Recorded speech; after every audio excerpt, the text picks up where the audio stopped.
Cat की feed है, एक तो फीड नॉर्मल होती है जो कि आप घर में भी बना सकते हैं, और एक फूड दूसरी होती हैं जो कि इम्पोर्टेड फूड्स होती हैं। फीड फॉर्मुलेशंस पे हम लोग बात करेंगे कि कैट्स को हम कौन कौन सी फूड्स दे सकते हैं।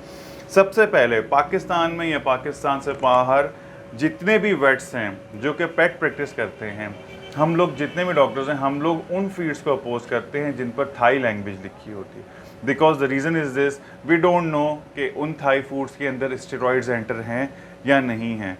दूसरी चीज़ मोस्ट इम्पॉर्टेंट कि स्टेरॉइड्स जब एंटर होते हैं फूड्स में तो आपको लगता है आपकी कैट बहुत हेल्दी हो गई है, बहुत अच्छा खा रही है, लेकिन उसका सबसे ज़्यादा नेगेटिव इम्पैक्ट ये होता है कि किडनी फेलियर होता है, यूरोलिस कहा जाता है, जिसको क्या कहते हैं, स्टोन्स जिनको कहा जाता है, किडनी स्टोन्स होते हैं, और उसके बाद कैट का यूरिन पास होना बंद हो जाता है, जिसके बाद कैथेटर पास किया जाता है, सर्जरीज होती हैं। तो इस सारे मसाइल से बचने के लिए आपका एक हल है कि आप जब भी कोई कैट फूड लें, ठीक है, आप जब भी कोई कैट फूड बैग लें, कुछ भी लें, आप ज़रूर उसके कंटेंट्स को ज़रूर पढ़िए और उसकी मेकिंग ज़रूर देखिए कि वो कहाँ से है, किस कंट्री से, जो कि मोस्ट इम्पॉर्टेंट है।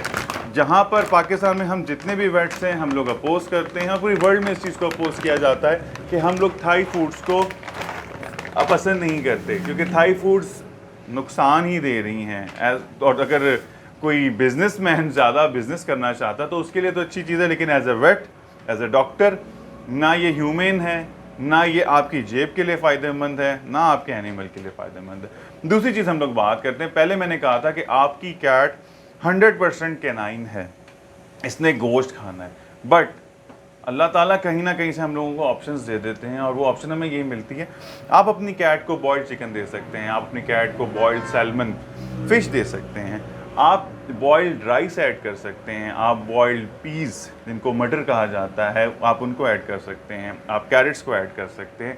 आप इन सब को बॉयल कीजिए, एक छोटा सा राशन बनाइए और अपनी कैट को सुकून से दीजिए। आपकी कैट का कोट भी बहुत अच्छा होगा, आपकी कैट की डाइट भी अच्छी रहेगी, और द मोस्ट इम्पॉर्टेंट चीज़, कैट का बाउल जो कि वो वॉशरूम कर रही है वो ज़्यादा बेहतर से बेहतर होगा।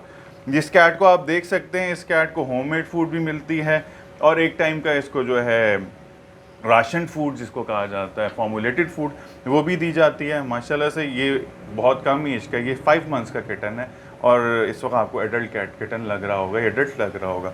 क्यों? इसकी केयर की जा रही है, इसको देखा जा रहा है। दूसरी चीज़ जो मोस्ट इम्पॉर्टेंट है, गर्मियों में और सर्दियों में अपनी कैट्स की केयर आप लोग कैसे कर सकते हैं। गर्मियों में शदीद गर्मी होती है, सर्दियों में शदीद सर्दी होती है।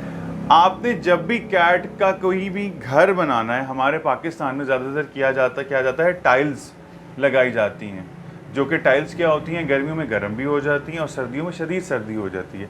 तो आपने इस चीज़ का ख़ास ख्याल रखना है कि आपने कोई भी ऐसा क्लॉथ लेना है जो कि थोड़ा सा इंसुलेटेड हो, और जहाँ पर भी आपकी कैट रह रही है, आइदर इट्स अ कैट और आइदर इट्स अ डॉग, वहाँ पर इंसुलेशन होनी चाहिए, जो कि मोस्ट इम्पॉर्टेंट है। दूसरी चीज़, जब आपने सर्दियों में अपनी कैट को रखना है तो सर्दियों में ज़्यादातर घरों को बंद कर दिया जाता है, तो इसके लिए लिटर ट्रेज़ होती हैं, जो इनकी लिटर स्टैंड होती है, वो आपने उस रूम में ज़रूर रखनी है, और सर्दियों में आपने 2 लिटर ट्रेज़ रखनी है, क्योंकि आपको पता है आप अपना घर नहीं खोलेंगे, खोलने से क्योंकि आपका घर दोबारा ठंडा हो जाएगा, तो 2 लिटर ट्रेज़ ज़रूर घर के अंदर होनी चाहिए।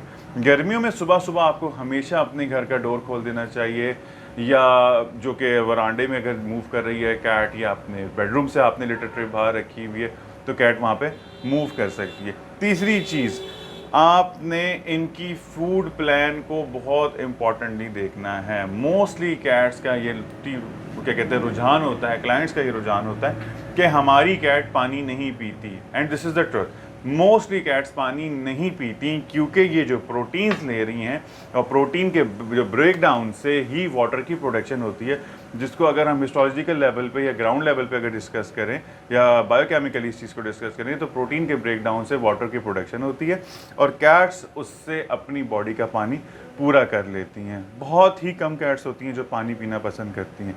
दूसरी चीज़, गर्मियों में जैसे ही आपका टाइम आए, जैसे ही ज़रा सी गर्मी बढ़ना शुरू हो जाए, कैट्स की ट्रिमिंग बहुत इंपॉर्टेंट होती है। इट्स अ मिथ कि जी ये कैट्स की ट्रिमिंग नहीं करवानी चाहिए। कैट्स की ट्रिमिंग करवानी चाहिए, क्योंकि हमारे यहाँ इतनी शदीद गर्मी होती है। और दूसरी मोस्ट इम्पॉर्टेंट चीज़ ये कि हमारे यहाँ लाइट का भी इशू है।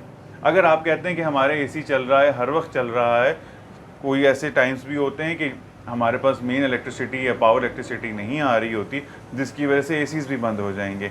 जब आम इंसान की गर्मी से इतनी बुरी हालत हो जाएगी तो उस एनिमल का क्या बनेगा जो इस वक्त अपने ऊपर एक रज़ाई लेके बैठा हुआ है। सो फॉर दैट अप्रैल से जैसे ही गर्मी स्टार्ट होती है तो इनकी बॉडी की ट्रिमिंग बहुत इंपॉर्टेंट है, वो करवानी चाहिए। उससे आपका एनिमल हेल्दी रहता है, इसका कोट हेल्दी रहता है, एनिमल के ऊपर स्ट्रेस नहीं आता। आपको पता है अगर हम नॉर्मल इंसान के अगर लंबे बाल रखें तो वो उसके बाल तो बढ़ना शुरू हो जाते हैं लेकिन उसकी बॉडी कमज़ोर होना शुरू हो जाती है, क्योंकि बाल बेसिकली प्रोटीन्स के बने हुए होते हैं। तो अगर हम इनके कोट को गर्मियों में हटा देंगे तो जो एनर्जी ज़्यादा इस्तेमाल होनी थी कोट के अंदर वो एक तो कम यूज़ होगी, एनिमल आपका कूल रहेगा, और जैसे ही सर्दियाँ आएंगी तो उसका कोट एक तो बहुत अच्छा होगा, फ्लफ़ी सा कोट होगा। जैसे आप ये देख सकते हैं इसकी ट्रिमिंग हुई थी लास्ट टाइम अभी 2-3 मंथ्स बैक।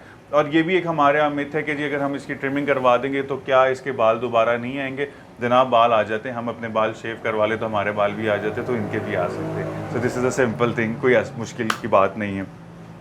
तीसरी चीज़ हम लोग बात करेंगे, आपने किटन ले लिया, किटन जैसे ही आपने लिया, अब प्रेफरेंस भी मैं ज़रूर आपको कहूँगा कि आप कैट्स अडॉप्ट करें, लेकिन अगर आप किटन को अडॉप्ट करते हैं, किटन आप लेते हैं, तो उसमें आपको ये फ़ायदा होगा कि आपका उसका एक बॉन्ड जो है वो बड़ा इंपॉर्टेंट होगा। मैं अक्सर लोगों से ये बात कहता हूँ कि आपकी कैट या आपका डॉग आपकी ज़िंदगी का एक हिस्सा है, लेकिन आप ये ज़रूर बात याद रखिएगा कि आपकी किटन के लिए और आपके डॉग के लिए आप उसकी पूरी ज़िंदगी हैं, क्योंकि इनकी लाइफ का स्पैन हमारी लाइफ का स्पैन से बहुत कम होता है। तो इनका ख़ास ख्याल रखना चाहिए।